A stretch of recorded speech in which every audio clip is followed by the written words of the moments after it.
everybody. Welcome back to Wake Up World. I'm your host, Hope Jean Paul. Location, location, location.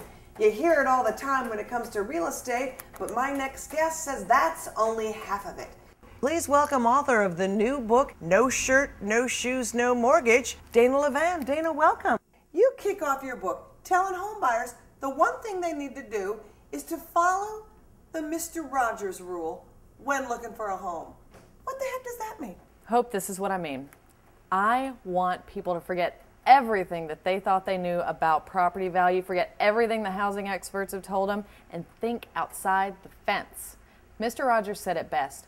Who are the people in your neighborhood? That's the first question you got to ask, because those are the people that are going to determine your property value. Now, we all know that Mexicans and blacks bring down property value, right?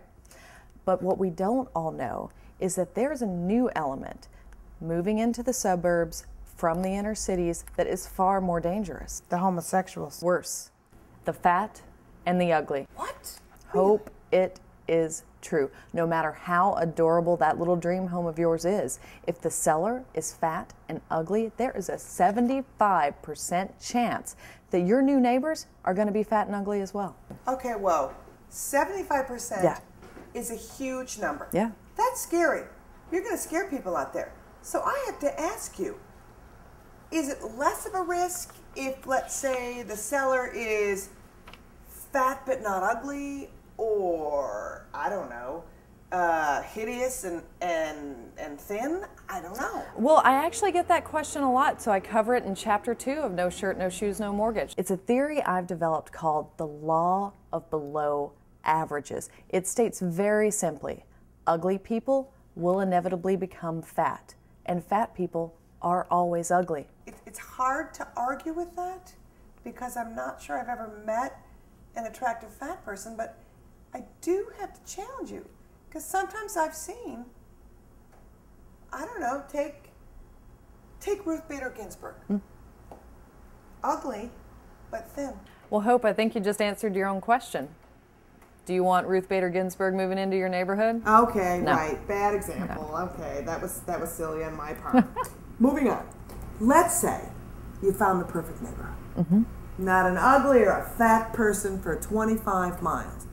How do you keep it that way? Well, that is a great question, and I love this because now we're getting into it. There are things you do before you buy and things you do after you buy, okay?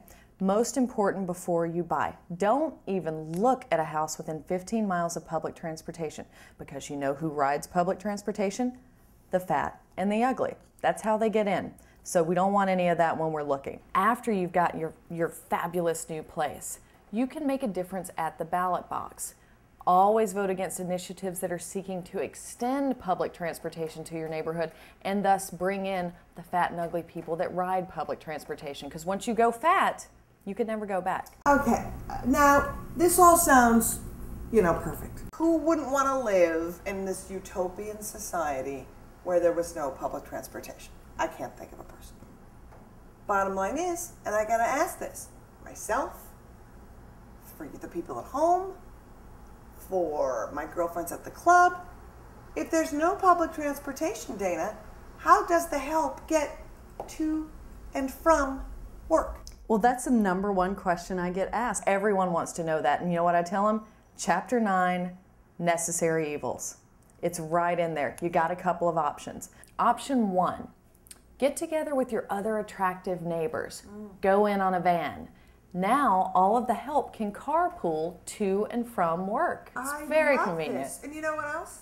They love vans. Oh, they do. They have a I ball. love It's their great. vans. It's great. Now, option 2 is a little different, but it's really taking off. Occasionally, a fat, ugly person is just going to slip through the cracks. You can't thin up Rome in a day. If that happens in your neighborhood, fire the illegal maid, hire the fat ugly who lives next door. Then you have the added benefit of having a servant's quarters right there in the cul-de-sac. Now that brings property value up, not down, and you just made lemonade out of some lemons. You know what else you've done? What? You've made a negative into a positive. Absolutely. Yeah. You're getting it. Which Absolutely. is what I like. You got All it. right, I get this. This is great. Okay, we have so little time left, like 1 second. So just real quickly, in like 30 seconds, we've covered so much ground today. Now, if there was one thing you want people to remember if they're going to go out shopping, please remember this bit of advice. What is that? Don't let the inadequacies of others make you compromise on your dreams. That is the takeaway. Fabulous. Thank you so much as always. Thank you. Amazing advice. The book, No Shirt, No Shoes, No Mortgage. Before you buy a house, get this book.